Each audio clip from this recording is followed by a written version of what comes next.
When you picture Alexander the Great, what comes to mind? Probably the ultimate conqueror, right? A military genius who built one of the largest empires the ancient world had ever seen. And he did it all before he was 33. But his story, it's so much more complex than just a string of epic wins. Right at the heart of his legend is this amazing story about the Gordian knot. It was this impossibly tangled puzzle, and the prophecy said whoever could undo it would rule all of Asia. So while everyone else was trying to untie it, Alexander just saw a different solution. He draws his sword and slash. He cuts right through it. Problem solved. It's the perfect metaphor for how he took on the world. And that is the real question here, isn't it? Because Alexander was up against another enemy, a much tougher one. An enemy he couldn't just charge at on a battlefield because this enemy lived inside his own head. To really get a handle on that internal struggle, you first have to appreciate just how brilliant he was on the outside. His mastery of war was legendary, and there's no better place to see it than in his most famous victory. Okay, picture this. It's 331 BCE, the Battle of Gaugamela. On one side, you've got Alexander's Macedonians. They're about 40,000 strong, battle-hardened, rested, and ready to go.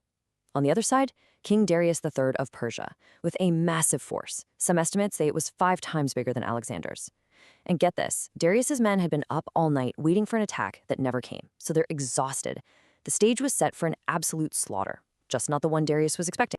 And this is where we see his genius just shine. He doesn't just charge straight ahead. No, he advances at this weird diagonal angle. He's baiting the Persian flank to stretch out and follow him. As they do, their line gets thinner and thinner until, snap, a gap opens up. That was the moment. He pivots his best cavalry into a wedge and charges like a thunderbolt right through that gap, aiming straight for Darius himself. The Persian king just panics and flees. His army completely falls apart, and just like that, Alexander is the undisputed king of Asia. So the man could outsmart any general and counter any weapon they threw at him, but the history of those weapons and of his enemies isn't always so cut and dried. Sometimes you gotta dig a little deeper. Let's talk about the scythe chariot. This thing was basically the ancient world's version of a battle tank, a truly terrifying psychological weapon with giant blades sticking out from the wheels designed to just mow through infantry like a lawnmower through grass.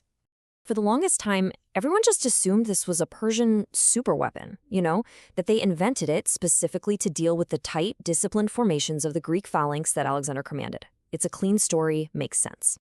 But you know how it goes with history. It's almost never that simple. More recently, scholars have started to really question that whole story, looking at all the evidence again. Because, as it turns out, the evidence now points to a much, much older origin. It seems the scythe chariot wasn't a Persian invention at all. It was probably developed centuries earlier by the Neo-Assyrians. It's just a fascinating little reminder that what we think we know about the past is always changing. And that shift in understanding brings us from the enemies on the battlefield to the forces battling inside Alexander's own mind. Because if you really want to get to the heart of his greatest struggles, you have to understand the god that had the biggest influence on him. And we're not talking about Zeus or Ares, the gods of order and war.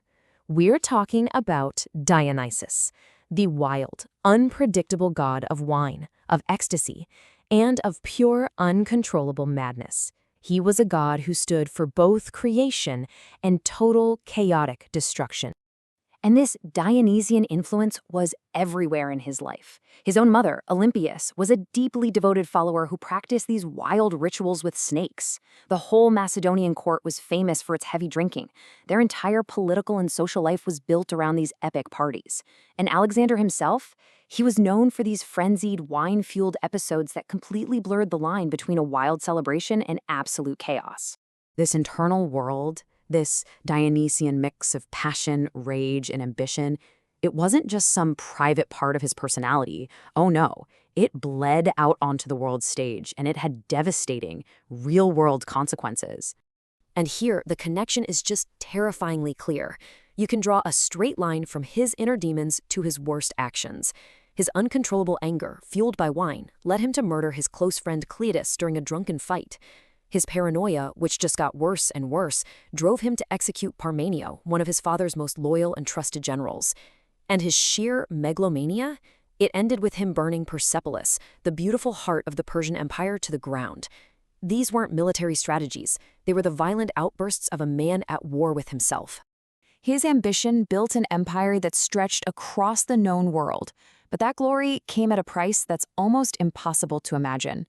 A price paid not just by his enemies, but by his friends, his own soldiers, and, in the end, by Alexander himself.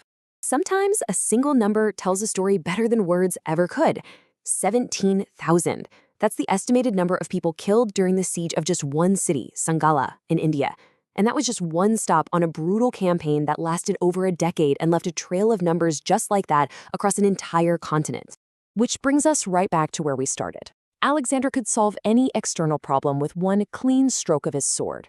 But he was totally powerless against the tangled internal knots of his own rage, his paranoia, and his ambition. He managed to conquer the world, but he couldn't conquer the chaos in his own soul.